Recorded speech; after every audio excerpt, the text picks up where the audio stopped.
ലാസ്റ്റത്തെ ദിവസമാണല്ലേ സ്കൂളിൻ്റെ? എന്താ എനിക്ക് എൻ്റെ അഭിപ്രായം? സങ്കടമുണ്ടോ സ്കൂൾ കഴിയണീൻ്റെ? ഇല്ല.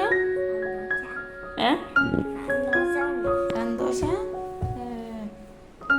അപ്പോൾ ഫ്രണ്ട്സാളെ മിസ്സിനൊക്കെ വിട്ടുപോരുകയും സങ്കടമല്ല? ഒന്നും കൂടി ഉള്ളൂ അല്ലേ? ഉറങ്ങ. ഹായ് ഫ്രണ്ട്സ്, അസ്സലാമു അലൈക്കും. Welcome back to my channel. അപ്പോൾ അതാ ഇന്ന് ഷീതുമോൻ്റെ ലാസ്റ്റ് ഡേ ആണ് കേട്ടോ സ്കൂൾക്ക് പോണേ. അപ്പോൾ വലിയ ഉഷാറൊന്നുമില്ല, കാരണം നോമ്പായതുകൊണ്ട് കിടക്കാനും വഴുകും, പിന്നെ അതുപോലെ തന്നെ അത്താഴത്തിനും ചിലപ്പോൾ എണീക്കലുണ്ട് കേട്ടോ. അപ്പോൾ ഉറക്കമൊന്നും ശരിയാവാത്തതുകൊണ്ട് സ്കൂൾക്ക് ഇന്ന് പോണില്ല എന്നൊക്കെ പറഞ്ഞ് നിൽക്കുകയാണ് കേട്ടോ. പിന്നെ ലാസ്റ്റ് ആണെന്ന് പറഞ്ഞപ്പോൾ അങ്ങനെ ഒരുങ്ങി പോവുകയാണേ. പിന്നെ ഇതാ നമ്മളിന്ന് പൂപ്പലത്തേക്ക് പോവുകയാണ് കേട്ടോ, എൻ്റെ വീട്ടിലേക്ക്. അപ്പോൾ ഇനി ഡ്രസ്സൊക്കെ എടുക്കണമെന്ന് വിചാരിക്കുന്നുണ്ട്.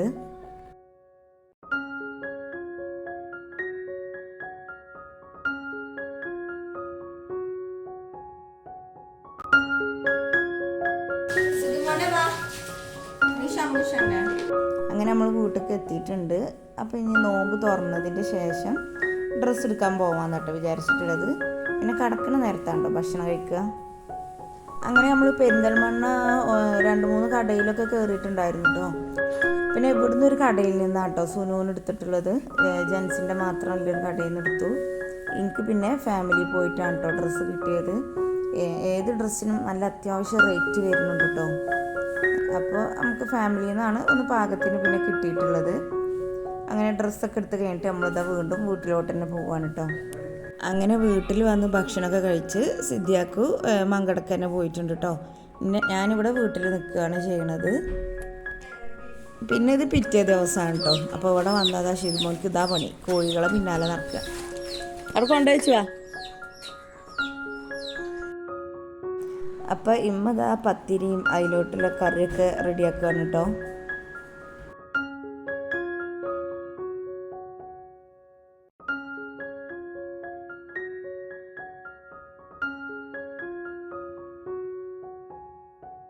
അപ്പോൾ അതാ ഫുഡൊക്കെ ഏകദേശം റെഡി ആയിട്ടുണ്ട്. അപ്പോൾ ഷിതുമോന് ഫസ്റ്റ് നോമ്പ് തുറക്കുകയാണ് കേട്ടോ. അതൊക്കെ കഴിഞ്ഞപ്പോഴേക്കും ഇമ്മ പച്ചമാങ്ങ, ഉണക്കസ്രാവ്, അതുപോലെ ഉണക്കമാന്തളൊക്കെ ഇട്ട് നല്ല അടിപൊളി പുളിങ്കറി ഉണ്ടാക്കിയിട്ടുണ്ടായിരുന്നു കേട്ടോ. നല്ല പൊരിച്ച മാന്തൾ, നല്ല മാങ്ങ സമ്മന്തി, ഇതിങ്ങനെ വെച്ചിട്ട് ഇങ്ങനെ എടുത്തിട്ട് ഇങ്ങനെ ഇത് കിട്ടണം ഈ മക്കളെ, പൂപ്പലത്തേക്ക് തന്നെ വരണം. അപ്പോൾ ചിലവരൊക്കെ വിചാരിക്കുന്നുണ്ടാവും ഈ കറി ഇപ്പം എന്താ എല്ലാവർക്കും ഉണ്ടാക്കിക്കൂടെ. പക്ഷേ നമ്മളെ ഇമ്മാരുണ്ടാക്കുന്ന ഫുഡുകളുടെ അവിടേക്ക് എത്തൂല നമ്മളൊന്നും ഉണ്ടാക്കുന്നത്. അപ്പോൾ ഇത് നല്ല അടിപൊളി ടേസ്റ്റാണ് കേട്ടോ. അപ്പോൾ ഇന്നത്തെ വീഡിയോ ഇത്രയൊക്കെ ഉള്ളൂ കേട്ടോ. ഇന്നത്തെ വീഡിയോ നിങ്ങൾക്ക് ഇഷ്ടപ്പെട്ടാൽ ലൈക്ക് ചെയ്യുക, ഷെയർ ചെയ്യുക, കമൻറ്റ് ചെയ്യുക, സബ്സ്ക്രൈബ് ചെയ്യുക. Thank you.